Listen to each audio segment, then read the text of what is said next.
Welcome back, everyone. As you can see, we're in full COVID attire at the moment. Mark and I are going to get back to you and bring you some more informational content now that you're in the peak golf season. This is typically where I see as well, Mark can comment as well, is where golfers who do their off season, they stop training in the on season. They pretend that golf is going to make up for all the deficits and all the exercise you do, and you lay off the pedal in terms of your on season training, and then you get these injuries creep up. So my goal today is going to take you through kind of the 5 most common injuries we see in amateur golfers, things to look out for, what you can do to address it, and when you need to seek some attention to take care of it.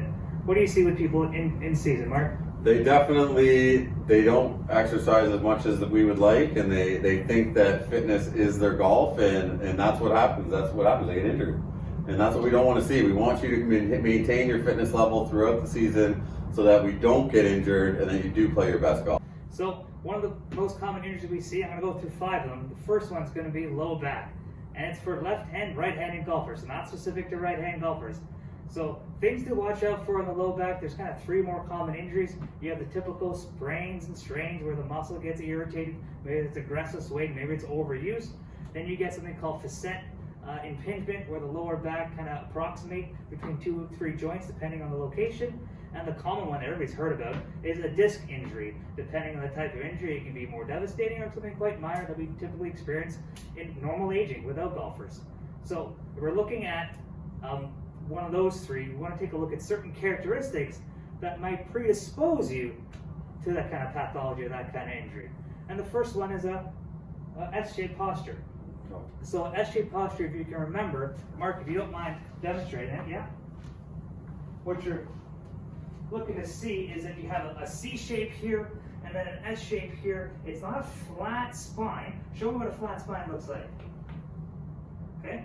That's more of a neutral spine. Go to an S-shaped posture.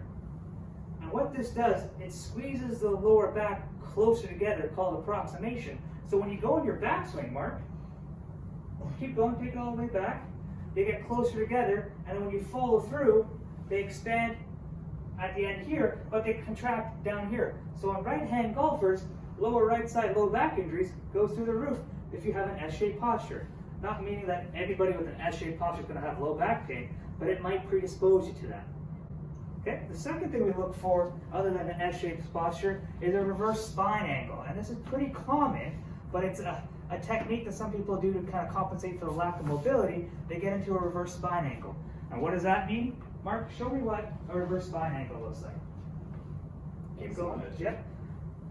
So the idea here, almost, I'm going to get you up here. So it's when the hip box is more towards the trail side and his neck is up here, leaning towards the target. So when he comes through, there's a huge compaction to get through the swing there. Whereas a typical golf swing, show me what a typical golf swing is, it's more of a stack. So get up to the top there, head, hip box on top of each other. He's not leaning towards the target, he's here, he's stacked there. So the spine doesn't have to rotate as much through impact or through follow through, therefore protecting that lower right side. Okay? So we talked about reverse spine angle, we talked about S-shaped posture, then we talked about excessive spine rotation. So as we know, the lumbar spine is built for stability. It's not built for a tremendous amount of mobility. You get that from the segments above and below. Hips, mobility. Thoracic spine, mobility. Lumbar spine, stability. People who struggle with keeping a stable lumbar spine will want to rotate it to get the job done. So they'll do this. They'll have an excessive amount of rotation. Once again, we've seen you have an excessive amount of rotation. You have to make up for it by coming down quickly. And that's going to cause that lower right side.